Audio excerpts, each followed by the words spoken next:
Dear students, आज हम 7th class का 6 नंबर क्वेश्चन करेंगे।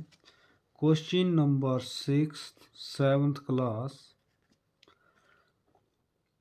इसमें क्या लिखा है देखो, एक समद्विबाहु त्रिभुज बनाओ जबकि उसका लंब एच रेखा के समान और शीर्ष कोण सी के समान दिया है। तो देखो कैसे करना है। सबसे पहले जो दिया होता है वो आपने सबसे पहले लेना है। इसमें सबसे पहले आपके पास एच हाइट दे दी है, तो आपने अपनी मर्जी से एच ले लेनी है। जो दिया हुआ है वो आपने अपनी मर्जी से ले लेना है, जितना भी आप लेना चाहते हो। मानो मैंने ले लिया एच। उसके बाद एक और दे दिया इसमें एच रेखा समान और शीर्ष कोण। आपके पास एक शीर्ष कोण दे दिया है, मान लो इस तरफ ले लेता हूं मैं। अपनी मर्जी से आपने शीर्ष कोण ले लेना है। इसका नाम इन्होंने सी दे दिया है। अब आपने अपने शुरू करना है। क्वेश्चन इतना आपके पास दे दिया है, तो देखो अब आपने शुरू करना है। तो कैसे करना है, सबसे पहले आपने अपनी मर्जी से ए बी रेखा लो। मान लो मैंने ले ली ए बी रेखा इधर जैसे। ये अपने लाइट हाथों से लेनी है। इसके मध्य बिंदु अपने पी बिंदु ले लेना है। मान लो इधर ले लिया मैंने अपनी मर्जी से बीच जैसे पी बिंदु। अब पी बिंदु, इसका नाम मैं नहीं डाल रहा हूं अभी, आपने सिर्फ लाइन लेनी है। अब आपने पी बिंदु पर 90 डिग्री एंगल अपनी मर्जी से प्रकार खोलो, चाप लगा दो। छोटे छोटे डॉट लेने हैं इस तरह, और पहली बार काटते हैं 60 डिग्री, दूसरी बार काटते हैं तो 90 डिग्री। वैसे ही आपने ऊपर की तरफ 90 डिग्री एंगल ले लेना है इस तरह।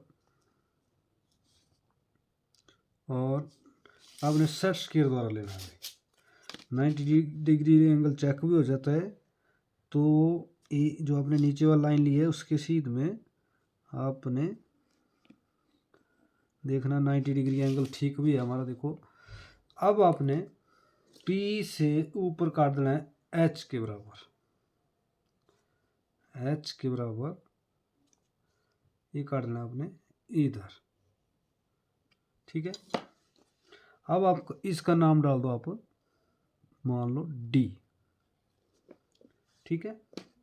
अब आपने शीर्ष कोण बनाना है इसके ऊपर। तो कैसे बनाना है, सबसे पहले आपने जो आपने पहले ले लिया है अपनी मर्जी से सी शीर्ष कोण, उसके ऊपर आपने अपनी मर्जी से प्रकार खोलनी है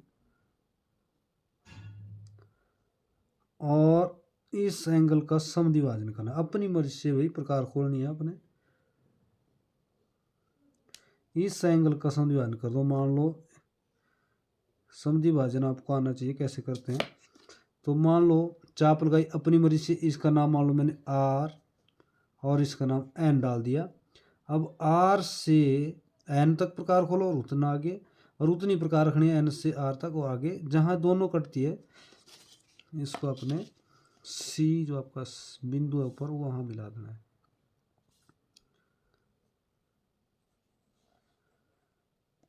ये अपने दो भाग इसके बराबर कर देने हैं। अब देखो जितनी आपने इधर प्रकार खोली थी, मान लो इतनी आपने प्रकार खोली है, उतनी आपने डी से नीचे की तरफ चाप लगा देनी है ऐसे।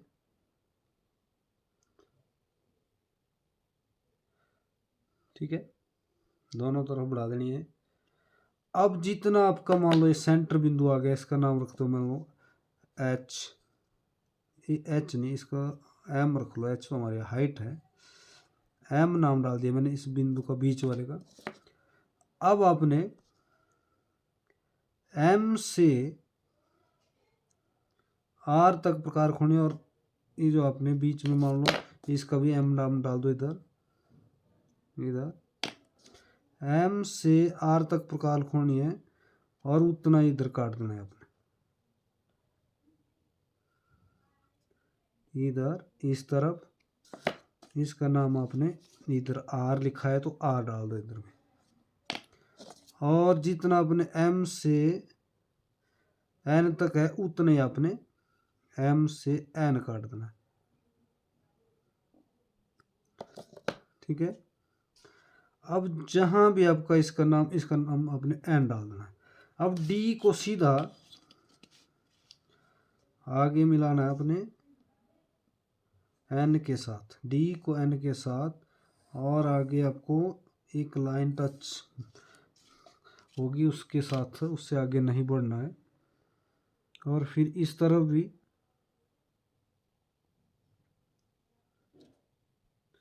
डी बिंदु को आर के साथ